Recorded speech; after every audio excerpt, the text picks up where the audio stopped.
আহ, আমরা যখন কথা বলছি তখন অনেক রাত, মাত্র শুটিং শেষ করে আসছি, কিন্তু ক্লান্ত লাগছে না এই কারণেই, কারণ যে সাবজেক্ট বা বিষয়তে আমরা কথা বলছি, এই বিষয় নিয়ে আমরা অনেক কথা বলতে চাই, অনেক কথা আপনাদের কাছে পৌঁছাতে যাই। সেটার জন্য কোনো ক্লান্তি আসলে আমাদের গ্রাস করতে পারবে না, আমাদের কোনো ক্লান্তি ছুঁয়ে যেতে পারবে না এই কারণেই, কারণ এটা আমাদের প্রাণের দাবিতে পরিণত হয়েছে। আমরা আসলে আলোচনা করছিলাম ভোলা বরিশাল সেতু নিয়ে, এবং আপনারা এখানে আমার পাশে যারা আছে, এই পাশে রাহিম আছে, এই পাশে শরীফ ভাই আছে, এই পাশে অপি আছে, ক্যামেরার পিছনে আরো দুই ভাই আছে, নিচে আরো অনেকেই আছেন। আসলে সবাই শুটিং সেটে চলে আসছিল এই বিষয়টা নিয়ে আলোচনা করার জন্য। যাওয়া তো উচিত আমাদের, কিন্তু সময় স্বল্পতার কারণে অনেক সময় যাওয়া হয়ে উঠতেছে না।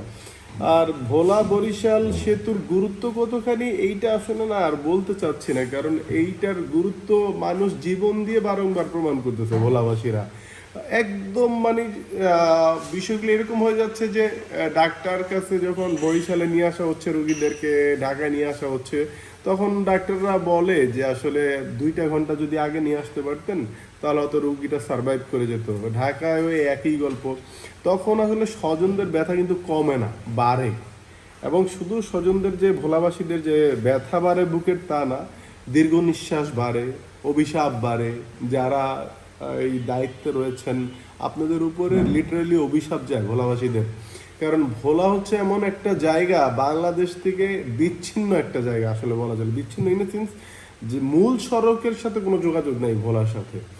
এবং ভোলা থেকে মানে ভোলার অবদান বাংলাদেশে কতখানি সেইটা নিয়ে যদি বলতে চাই, তাহলে 2-1 রাত পার হবে ভাই, বললে শেষ করতে পারবো না। কারণ ভোলাতে বাংলাদেশের যে 7জন বীরশ্রেষ্ঠ তার মধ্যে একজনের বাড়ি কিন্তু ভোলা, আমি যদি ভুল না করি, এবং আমি ওনার বাড়িতে গিয়েছি।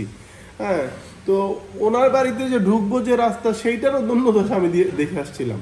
আমাদের ভোলাতে অনেক বড় বড় নেতা হয়েছে, অনেক বড় বড় এমপি হয়েছে, মন্ত্রী হয়েছে, কিন্তু সেতু হয় নাই। সেতুটা কেন যেন হয় নাই। দেখেন মানে ভোলাবাসী কতটা দুর্ভাগা, নিকট আত্মীয় স্বজন মারা গেলে জানাজায় অংশগ্রহণ করতে পারে না মানুষ। ধরেন আপনার কোনো কারণে রাতে 8টা 9টা 10টার পরে যদি কেউ ভোলায় মারা যায়, ওই জানাজাটা যদি ফজরের পরে হয়, কারো পক্ষে সম্ভব না যায় জানাজাটা ধরবে ভোলায়। কারণ তাকে প্রথম যেতে হবে বাসে বরিশাল, বরিশাল থেকে ফেরি পাড়ি দিতে হবে, ফেরি পাড়ি দিয়ে যে তারপরে ভোলা, আবার ভোলার ওই পাড়ে যেতে হবে। মানে এটা কোয়াইট ইম্পসিবল।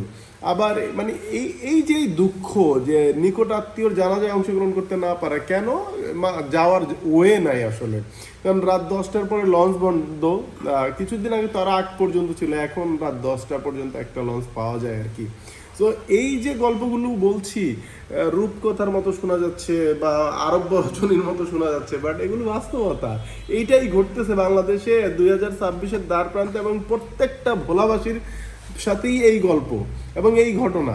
যেমন 2 জেনারেশন আগে যারা ধরেন যে জমিদার ছিল, 2 জেনারেশন পরে এসে তারা রাস্তার ফকির। এরকম অনেক পরিবার আছে, ইনক্লুডিং আমি ভোলার সন্তান। আমার পরিবার, আমার দাদা নানার বাড়ি যদি এখন বলি কোথায়, বলতে পারবো যে নাই, কারণ নদী ভেঙে ফেলছে। চরের মধ্যে কি মাঝের চর উঠছে, সেখানে হচ্ছে দাদা নানার বাড়ি। এখন সেখানে কে যে মারামারি করবে, কোনটা আমার জায়গা, কোনটা আমার নানা বাড়ি, দাদা বাড়ি, এগুলো কে আইডেন্টিফাই করবে? তো এই হচ্ছে সামগ্রিক পরিস্থিতি, এবং এইটা আমি রাহিদ সীমান্ত আমার পরিবারের গল্প বলছি, এরকম হাজার লক্ষ গল্প ভোলাবাসী আপনাদেরকে শোনায় দিতে পারবে। সো সকল কিছু সমাধান হওয়া সম্ভব একটি মাত্র সেতুতে, সেটা হচ্ছে হলো ভোলা বরিশাল সেতু। এবং ভোলা বরিশাল সেতু হলে শুধুমাত্র ভোলাবাসী উপকৃত হবে এইটা ভাবার কোনো সুযোগ নেই। কারণ ভোলা মূলত হচ্ছে হলো একটা সম্পদশালী জেলা। এখানকার খনিজ সম্পদ বলেন, এখানকার মৎস্য বলেন, এখানকার শস্য বলেন, এখানকার গ্যাস বলেন, এখানকার বিদ্যুৎ বলেন, কি নাই ভোলাতে। এবং একটি সেতুর মাধ্যমে এইগুলো বাংলাদেশের প্রতিটা নাগরিকের দ্বার প্রান্তে পৌঁছে দেওয়া সম্ভব। এবং ওই যে বললাম, ভোলাতে শুধু যদি একটু ভালোভাবে বাঁধ নির্মাণ করা হয়ে যায়, তাহলে 2 জেনারেশন আগে যে জমিদার, 2 জেনারেশন পরে সে ফকির হবে না।